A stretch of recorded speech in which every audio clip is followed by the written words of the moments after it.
कई आवाज़ां पहला भी सुनिया ने, कई आवाज़ां पहली बार सुनिया ने। आवाज़ है जिंदा पर नहीं दिसती, आवाज़ है अमर तीर उसे करे। इन्हां शब्दां दे नाल मैं साडे विच आए साडे special guest madam Rajinder Kaur ji, principal of Shri Guru Gobind Singh ji Khalsa college for women चारसर, मैं उन्होंने स्टेज पे इनवाइट करांगी कि मैम प्लीज स्टेज पे आओ ते अपने विचार साडे नाल साझे करो। Thank you so much. जहल साहब, खान साहब, आज के हो स्पेशल गेस्ट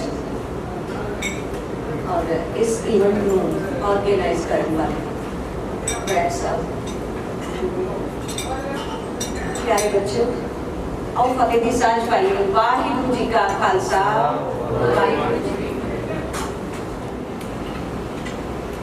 क्योंकि बहुते लोग आज घरां एसी ला के सुते गए ते असी उस मुद्दे ते गलबात करन लई इकट्ठे होए हां जिहड़ा अज दे समय विच वो मुद्दा है।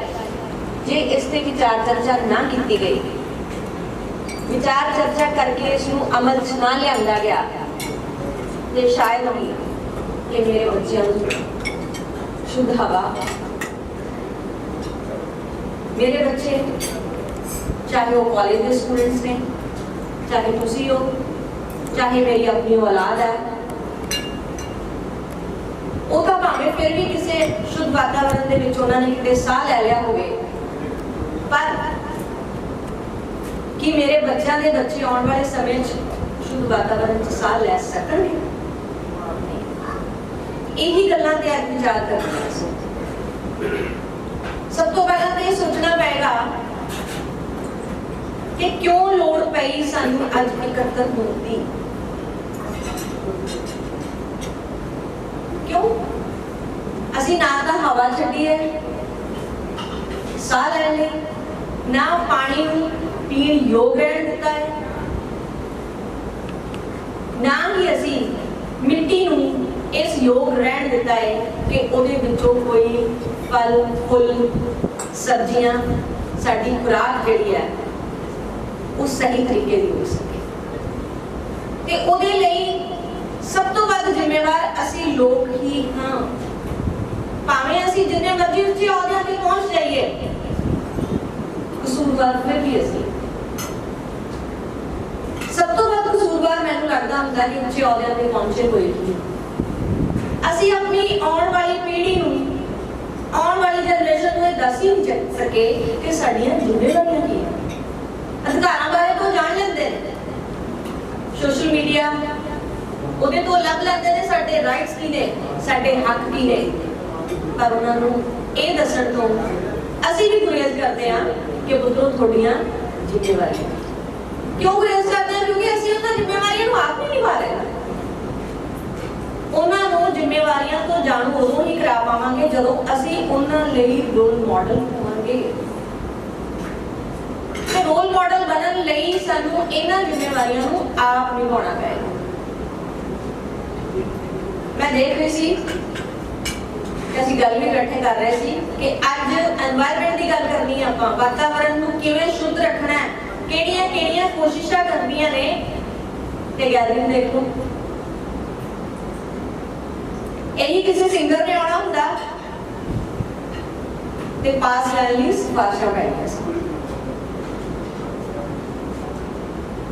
इह साडा दुखांत 1972 ਦੇ ਵਿੱਚ ਸੰਯੁਕਤ ਰਾਸ਼ਟਰ 5 ਜੂਨ ਨੂੰ ਵਾਤਾਵਰਣ ਦਿਵਸ ਵਜੋਂ ਮਨਾਉਂਦਾ ਹੈ, ਸ਼ੁਰੂ ਕਰਦਾ ਹੈ ਕਿ 5 ਜੂਨ ਜਿਹੜਾ ਫਿਕਸ ਕੀਤਾ ਜਾਏਗਾ। ਉਹਨਾਂ ਨੇ ਆਪਣੀਆਂ ਜ਼ਿੰਮੇਵਾਰੀਆਂ ਨਿਭਾਉਣੀਆਂ ਸ਼ੁਰੂ ਕਰ ਦਿੱਤੀਆਂ, ਪਰ ਕੀ ਅਸੀਂ ਉਹਦੇ ਭਾਗੀਦਾਰ ਬਣੇ? ਇਹ ਸੋਚਣਾ ਕਿ ਕਦੇ ਅਸੀਂ ਦੇਖਿਆ? मैं हुणे बैठी गल कर रही थी, मैं क्या प्रशासन अपनी जिम्मेवारियां निभा दिंदा है। शोरूम्स ने, शॉप्स ने, पार्क्स ने, उन्हां दे विच जिथे जिथे प्लांटेशन कीती हुंदी है वो अपनी जिम्मेवारी निभा के चला गया। असीं डेली पार्क यूज करते हैं, वॉक करते हैं, असी शोरूम च जाते हैं, शोरूम तो कमाइयां करते हैं, सब कुछ करते हैं, पर लगी बार प्लांटेशन में कदे पानी नहीं पाया।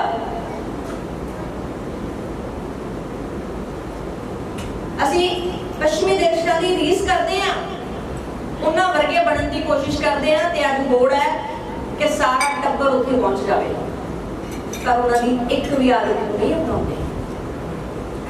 मैं कैनेडा गई, बारिश पई हुई सी, पहला हवा चली बहुत तेज, बारिश पई, तो जितों पानी के ऊपर नेट लगी हुई है वो ऊपर सारा घाह फूस जमा हो गया। उतों का सिटीजन आया, हाथ च अम्ब्रेला सी, अम्ब्रेला नाल सारा साइड ते कीता, पानी निकलना शुरू हो गया, जेड़ा पानी ते उस वेले बड़ी शर्म महसूस हुई कि असी कित्थे खड़े हैं, कि बीइंग अ प्रिंसिपल कभी सोचा ही नहीं होना कि ये मेरी ड्यूटी सीखना चाहिए, तो असी दूसरों कोलों ही सीख सकते हैं, बशर्ते तुहाडे अंदर इच्छा शक्ति होवे कि असी सीखना है। वातावरण की असी गल करते हैं, वातावरण दो तीन चीज़ों को मिक्स करिए तो वातावरण बनता है, पानी, हवा, साफ पानी। जे असी अपने अंदर ही झाती मारीए, किन्ने क लोग आ असी ਜਿਹੜੇ ਅਸੀਂ ਪਲਾਂਟਸ ਲਾਉਨੇ ਆ, ਰੁੱਖ ਲਾਉਨੇ ਆ, ਰੁੱਖ ਵੀ ਚਲਾ ਚਲਾ ਕੇ ਕਵਿਤਾਵਾਂ ਰਾਹੀਂ ਕਹਿੰਦੇ ਨੇ ਕਿ ਸਾਨੂੰ ਲਾਇਆ ਜਾਏ, ਸਾਨੂੰ ਸਾਂਭਿਆ ਜਾਏ। ਆਉਣ ਵਾਲੀਆਂ ਪੀੜ੍ਹੀਆਂ ਨੇ ਸਾਨੂੰ ਕਦੇ ਮਾਫ ਨਹੀਂ ਕਰਨਾ,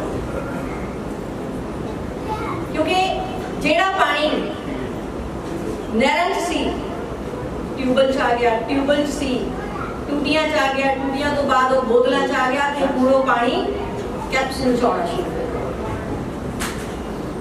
कि अपनी औलाद को असी ये देना ना, सोचो सोसाइटी बारे, सिर्फ अपने परिवार बारे सोच लो। जिवें चैरिटी परिवार तो शुरू होंदी है, जिम्मेवारियां भी परिवार तो ही शुरू हो जांदियां ने। कोई पानी खरीद लेगा, हवा खरीद लेगा, हवा तो बिल्कुल ही नहीं खरीदी जानी, अरे पानी तो फिर भी कोई पैसे वाला खरीद ले, हवा किवें खरीदी? ये सारा कुछ सानू अपने घर तो ही शुरू करना पेगा, अपने आप को समझाना पेगा। ये सारा बिगाड़ आया कि क्यों?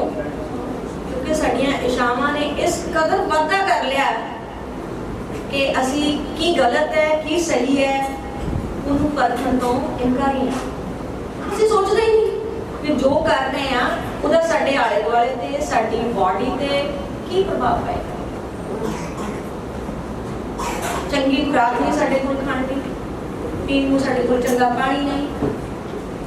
अगे जदों असी छोटे हुंदे सी ते असी देखदे सी साडे बुजुर्ग 80 साल दे, 85 साल दे, 90 प्लस, मैनू लगता कि अज दादी 60 साल, बहुत घट लोग ने जिहड़े रिटायरमेंट की एज को टच करते हैं, पहले दुनिया तो रुखसत हो जाते हैं। कि वो कारण ही ने सिर्फ इस वातावरण को ना समझना। ये बहुत अच्छी एफर्ट है बड़ा सब होगी कि तुसी सानू इस प्लेटफॉर्म से लिया, हो सकता है असीं भी निकम्मे हो गए होंगे, क्योंकि पानी वगदा ना जो नहर के विचों बड़ा शांत वगदा जाता, पुल तो अगे नहर बहुत डूंगी होंगी है, उत्थे पत्थर पे होंगे ने, वो पानी जो उन्होंने पत्थरों से पैंदा फिर अपने बहाव को तेज करता। अज भावें साडी गिनती थोड़ी है, पर मैनूं इंज लगता है कि जो असीं गल्लां बातां एक दूसरे नाल करांगे ते जरूर फिर अपनी जिंदगी दे विच इह करन वाले कामां नूं, पानी नूं साਂਭਣਾ, उसनूं साफ सुथरा रखना, मिट्टी नूं किवें साफ रखना है, किवें दूषित होण तो बचाउणा है, किवें प्लांट्स नूं साਂਭਣਾ है, ये सारियां चीज़ां लई जे असीं इत्थे 25-50 जणे बैठे आ ते जे असीं इत्थों भी सारा कुछ शुरू कर दईए ते शायद ये काफला बदना शुरू। घबराउण दी लोड़ नहीं कि अज असीं थोड़े आ, क्योंकि थोड़िਆਂ तो ही बहुते वाले पासे जाए।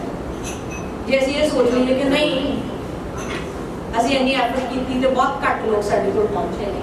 ਚੰਗੇ ਕੰਮ ਦੇ ਵਿੱਚ ਬਹੁਤ ਘੱਟ ਲੋਕ ਹੀ। ਇਸ ਕਰਕੇ ਪਿਆਰੇ ਬੱਚੋ, ਜਿੰਨੀਆਂ ਐਫਰਟਸ ਤੁਸੀਂ ਕੀਤੀਆਂ, ਕਿਉਂਕਿ ਮੈਂ ਤੁਹਾਡੀਆਂ ਐਫਰਟਸ ਨੂੰ ਆਪਣੇ ਅੱਖੀਂ ਦੇਖਿਆ। ਮੈਂ 11 ਵਜੇ ਪਹੁੰਚ ਗਈ ਸੀ, ਕਿਉਂਕਿ ਆਦਤ ਹੈ ਨਾ ਟਾਈਮ ਤੇ ਪਹੁੰਚਣ ਦੀ ਸਾਨੂੰ, ਤੇ 11 ਵਜੇ ਪਹੁੰਚ ਕੇ ਮੈਂ ਦੇਖਿਆ ਕਿ ਬੱਚੇ ਖੁਦ ਸਾਰਾ ਕੰਮ ਕਰ ਰਹੇ ਨੇ, ਇਸ ਫੰਕਸ਼ਨ ਨੂੰ ਆਰਗੇਨਾਈਜ਼ਰ ਖੁਦ ਕਰ ਰਹੇ ਨੇ। ਬੇਟਾ ਅਸੀਂ ਤੁਹਾਡੇ ਨਾਲ ਹਾਂ। ਵੜੈਚ ਸਾਹਿਬ, ਮੇਰੇ ਵੱਲੋਂ ਤੁਹਾਨੂੰ ਇੱਕ ਰਿਕੁਐਸਟ ਵੀ ਹੈ ਕਿ ਅਗਲਾ ਫੰਕਸ਼ਨ ਮੇਰੇ ਕਾਲਜ ਰੱਖੋ, ਔਰ ਜਿੱਥੇ ਸਾਡੇ ਕੋਲ 5 ਹੈ ਅਸੀਂ ਉੱਥੇ 500 ਦੀ ਗੈਦਰਿੰਗ ਕਰੀਏ। ਤਾਂ ਕਿ ਅਸੀਂ ਇਸ ਗੱਲ ਨੂੰ 50 ਤੋਂ 500, 500 ਤੋਂ 5000 ਤੱਕ ਪਹੁੰਚਾਈਏ। ਤੇ ਮੈਨੂੰ ਲੱਗਦਾ ਹੈ ਕਿ ਜੇ ਹਰ ਬੰਦਾ ਆਪਣੇ ਘਰ ਤੋਂ ਕਰਨਾ ਸ਼ੁਰੂ ਕਰ ਦੇਗਾ, ਅੱਜ ਇੰਨੀਆਂ ਗੱਲਾਂ ਕਰਨ ਤੋਂ ਬਾਅਦ ਜੇ ਜਾ ਕੇ ਹਰ ਇੱਕ ਨੇ ਆਪਣੇ ਪੌਦਿਆਂ ਨੂੰ ਪਾਣੀ ਨਾ ਪਾਇਆ, ਗੋਡੀ ਨਾ ਕੀਤੀ, ਖਾਦ ਨਾ ਪਾਈ, ਸਫਾਈ ਨਾ ਕੀਤੀ, ਪਾਣੀ ਸੰਭਿਆ ਨਾ, ਤੇ ਇਸ ਫੰਕਸ਼ਨ ਦਾ ਕੋਈ ਫਾਇਦਾ ਨਹੀਂ।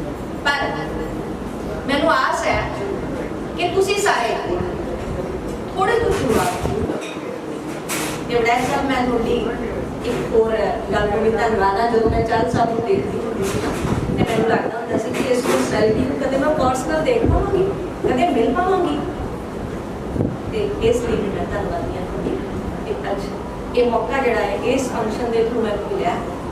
ਕਿਉਂਕਿ ਜਦੋਂ ਅਸੀਂ ਗਰੋ ਕਰਨਾ ਹੁੰਦਾ, ਸਾਨੂੰ ਇਹੋ ਜਿਹੀਆਂ ਪਰਸਨੈਲਿਟੀਜ਼ ਦਾ ਆਸ਼ੀਰਵਾਦ ਡੈਫੀਨਿਟਲੀ ਚਾਹੀਦਾ।